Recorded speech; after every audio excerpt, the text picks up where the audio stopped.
Allora, Matteo Dionisi, che estate è stata a casa Dionisi con due promozioni contemporanee, tu e tuo fratello?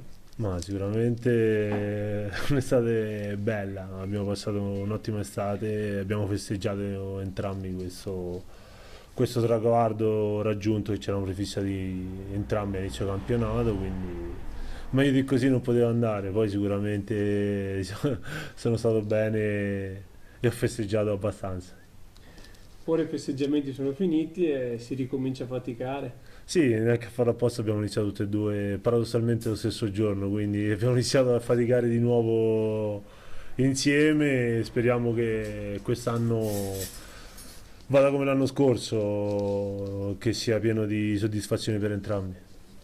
Mister Parlato prima della primissima seduta di allenamento vi ha radunati a centrocampo e cosa vi ha detto?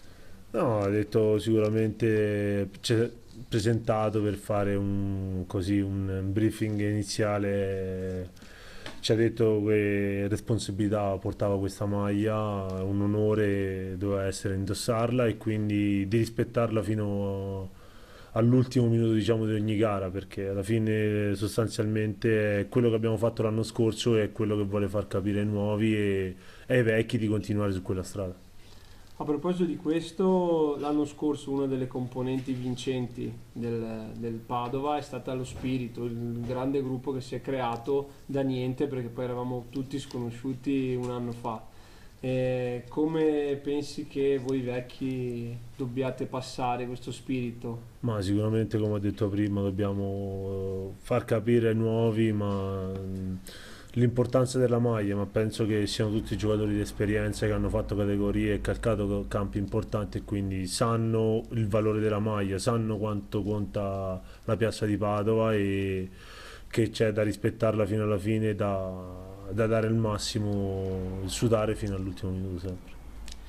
Dalla Lega non arrivano indicazioni precise su quante squadre ci saranno, quanti gironi. Tu che campionato ti aspetti?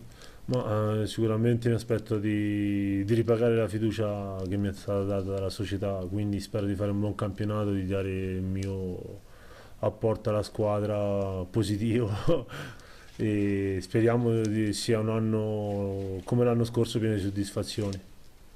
Saluto i nostri tifosi.